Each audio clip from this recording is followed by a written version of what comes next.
இந்த சாதி இல்ல, இது கிடையாது. தமிழர்ன்ற ஒரு இதுதான் நாங்கலாம் யாரும் சாதி பார்க்க மாட்டோம் அப்படின்னு சொல்லிட்டு, இந்த வேட்பாளர்கள் அறிவிச்சாங்க பார்த்தீங்களா?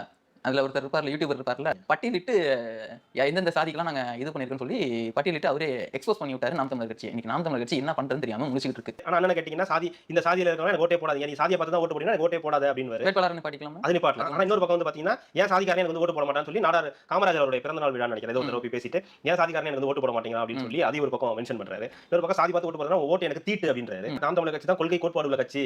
எங்களுக்குன்னு ஒரு கொள்கை இருக்கு. எங்க கொள்கைக்காக தான் ஓட்டு போடுறது அப்படின்றாங்க. சரி என்னதான் உங்க கொள்கைன்னு கேட்டா இந்த மாதிரி சொல்றது. எல்லா கொள்கைகளும் இருக்கு. ஆனா கவுன்சிலர் கூட ஜெயிக்க மாட்டோம். ஜாதி பார்த்து தான் சீட்டு கொடுப்போம். ஜாதி பார்த்து தான் ஆள் நிறுத்துவோம். அப்புறம் என்ன கொள்கை கோட்பாடு என்ன சொல்ல வேண்டியிருக்கு? ஒண்ணும் தேவையே கிடையாது. ஆனா இத சொன்னா வந்து நாங்க கொள்கை உள்ள கூட்டம், தத்துவ கூட்டம், ரசிக கூட்டம் கிடையாது. தத்துவ கூட்டம்னு மாறு அடிச்சு சொல்ல வேண்டியது. ஒரு நாள் திறநிதி கொடுத்ததுக்கெல்லாம் கணக்கு கேட்டாருன்னா அண்ணனோட வண்டவாளம் தண்டவாளம் என்னன்னு தெரிஞ்சிரும். திறநிதிக்கு கணக்கா? ஓஹோ! அண்ணனே கணக்கு கேட்கறியா? அந்த அளவுக்கு ஆயிட்டீங்களா நீங்க? கணக்கு கேட்கற அளவுக்கு கணக்காளர் ஆயிட்டீங்க நீங்க. எம்ஜிஆர் கணக்கு கேக்குறீங்க. குடுத்தா கணக்கு கேட்க தான் செய்வோம். செலவு கணக்கு சொல்லுங்க. மாநாட்டோட மொத்த செலவு கணக்கு மட்டும் தான் உங்க வேலை. கணக்கு கேட்கறது உங்க வேலை கிடையாது. கூழ் குடிக்க மட்டும் தான் உன்னை வர சொன்னேன்.